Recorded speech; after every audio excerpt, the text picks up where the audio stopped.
శ్రీ గణేశాయ నమః.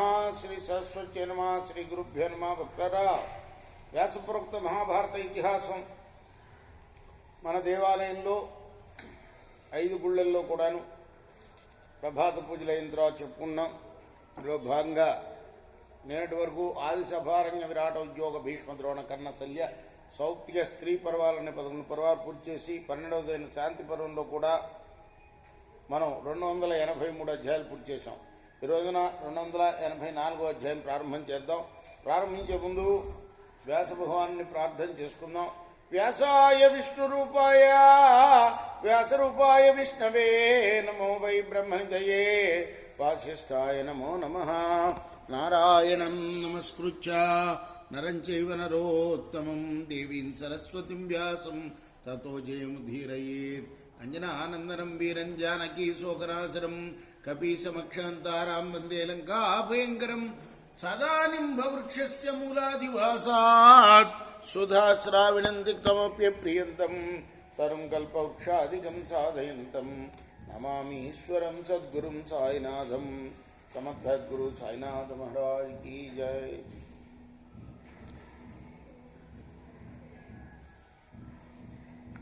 జనమే జయ ఉవాచ ప్రాచేతసస్య దక్షస్య కథం వైవస్వతేంతరే వినాశమగమ బ్రహ్మ హయమేధ ప్రజాపతే. జనమేజయుడు అడిగాడు మళ్ళీ, విప్రోత్తమా, ఎవరు విప్రోత్తముడు? ఇక్కడ వైశంపాయనుడు. భారతం అంతా వైశంపాయనుడు జనమేజయుడికి చెప్పినట్టుగా ఉంటుంది. ఎందుకంటే జనమేజయుడు సర్పయాగం చేస్తాడు. తన తండ్రి పరీక్షన్ మహారాజుని పాము కాటు వేసి చంపిందనే కక్షతో మొత్తం పాములన్నింటినీ చంపాలనే ఉద్దేశంతో సర్పయాగం చేస్తే దాన్ని ఆస్తికుడనే ముని వచ్చి ఆపుతాడు. ఆ సందర్భంగా ఆ యజ్ఞంలో కూర్చొని ఉన్న మునులు ఉన్నారు. వ్యాసమహాముని కూడా ఉన్నాడు. అందులో ఆయన్ని అడుగుతాడనమాట జనమేజయుడు, యా మా పూర్వీకులకు అసలు ఈ భారత యుద్ధం ఎందుకు జరిగింది చెప్పండి అంటే, దీని గురించి నేను జయ అనే గ్రంథం రాశాను. ఆ గ్రంథాన్ని నా శిష్యుడైన వైశంపాయనుడికి ఉపదేశించాను, ఆయన నీకు చెప్తాడు అని చెప్తాడు. అందుకోసం అక్కడక్కడ మనకు జనమేజయ ఉవాచ వైశంపాయన ఉవాచ అని వస్తుందన్నమాట. జనమేజయుడు అడుగుతూ ఉంటాడు, వైశంపాయనుడు చెప్తూ ఉంటాడు. ఇప్పుడు ఏమడిగాడంటే, వైవస్వత మన్వంతరంలో ప్రచేతస్సుల పుత్రుడైన దక్షుడు చేసిన అశ్వమేధ యజ్ఞం ఎలా ధ్వంసం అయిందో చెప్పండి. దేవ్యామన్యుకృతం మత్వా క్రుద్ధ సర్వాత్మక ప్రభు ప్రసాదాత్తస్య దక్షేణ సయజ్ఞ సంధిత కథం ఏతద్వేదితుమిచ్చేయం తన్మే బ్రూహ్యేదాతదం. తనను యజ్ఞానికి పిలవలేదని, ఇది ఉమాదేవికి కోప కారణమైందని సర్వాత్మకుడైన శంకరుడు కోపించాడు కదా.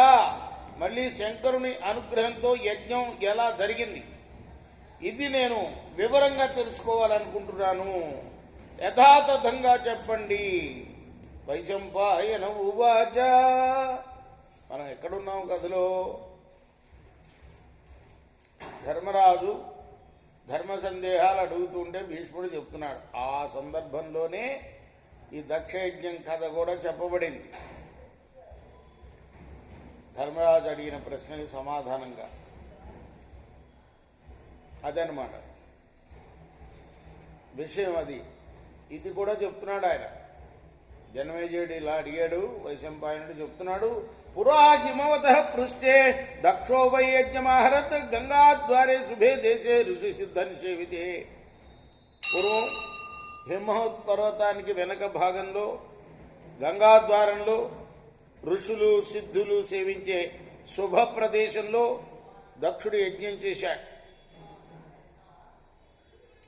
గంధర్వ అప్సరస అకీర్ణే ఎక్కడ దక్షుడు ఎక్కడ యజ్ఞం చేశాడు?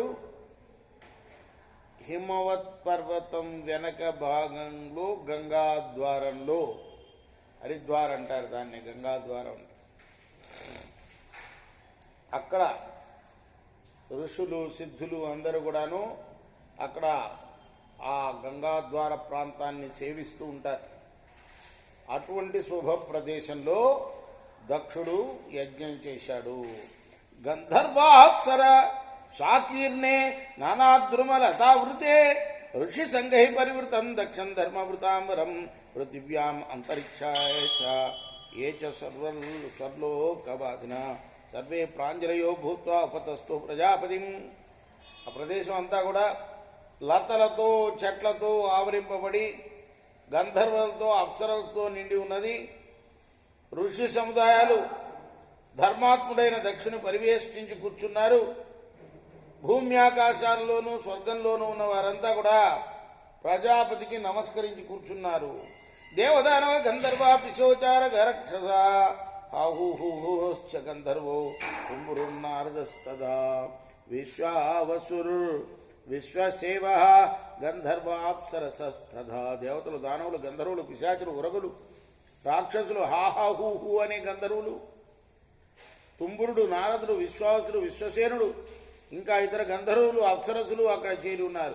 ఆదిత్యా సురుద్రా సాధ్యాస మృద్గ్రహీంద్రేణ సహిత సర్వే ఆగత యజ్ఞభాగిన. ఇంకా రాజసాహిత్యులు, అష్టవసులు, ఏకాశ రుద్రులు, సాధ్యులు, మరుద్గణాలు, ఇలా యజ్ఞభాగం కల వాళ్ళంతా కూడా ఇంద్రునితోటి సహా అక్కడికి వచ్చారు.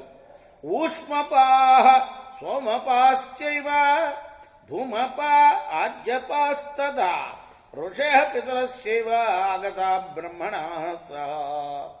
సూర్యకిరణాలను తాగేవారు, సోమరస పానం చేసేవారు, హోమధూమం త్రాగేవారు, నేతిని తాగేవారు, ఋషులు, పితృదేవతలు వీళ్ళందరూ కూడా బ్రహ్మతో కలిసి అక్కడికి వచ్చారు. ఏతేతాన్యే చ బహవః భూతగ్రామాశ్చతుర్విధ జరాయుజాండజాశ్చైవ సహసా శతజోధ్వ. ఇంకా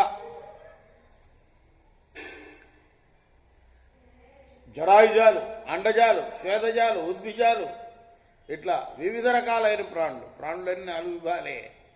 ప్రాణంతో ఉన్నవాళ్ళు 4 భాగాలు. ఒకటి మావి నుండి పుట్టిన వాళ్ళు జరాయుజాలు అంటారు. అండజం నుండి పుట్టిన వాళ్ళు, గుడ్డి నుండి పుట్టిన వాళ్ళు అండజులు అంటారు. వాళ్ళు స్వేదం అంటే చెమట నుండి పుట్టేవాళ్ళు, పేనులు చెమట నుండే పెడతాయి అవి. ఉద్భిజాలు అంటే భూమి నుండి పుట్టేవి, విత్తనం నుండి పుట్టేవి. ఇలా వివిధ ప్రాణులు చాలా మంది అక్కడికి వచ్చారు. ఆహుతా మంత్రితాః సర్వే దేవాశ్చ సహవత్రిభిః విరాజంతే విమానస్థా దీప్యమాన ఇవాగ్నేయ. మంత్రాలతో ఆహ్వానింపబడిన వారందరూ కూడా దేవతలు తమ ధర్మపత్నులతో వచ్చి, అంటే మంత్రాలతో ఆహ్వానిస్తారు యజ్ఞానికి యజ్ఞభాగం తీసుకుంటానికి రమని. వాళ్ళు దేవతలు తమ పత్నులతో వచ్చి ఆకాశంలో విమానాలపై అగ్నుల్లాగా ప్రకాశిస్తున్నారు. రేపు మనం 11వ శ్లోకం నుండి కొనసాగిద్దాం. కృష్ణార్పణమస్తు. సాయి కృష్ణార్పణమస్తు. స్వస్తి ప్రజాభ్య పరిపాలయంతాం న్యాయేన మార్గేణ మహిమహీస్యా గోబ్రాహ్మణేభ్య శుభమస్తు నిత్యం. లోకాః సమస్తాః సుఖినో భవంతు. కృష్ణార్పణమస్తు. సాయి కృష్ణార్పణమస్తు.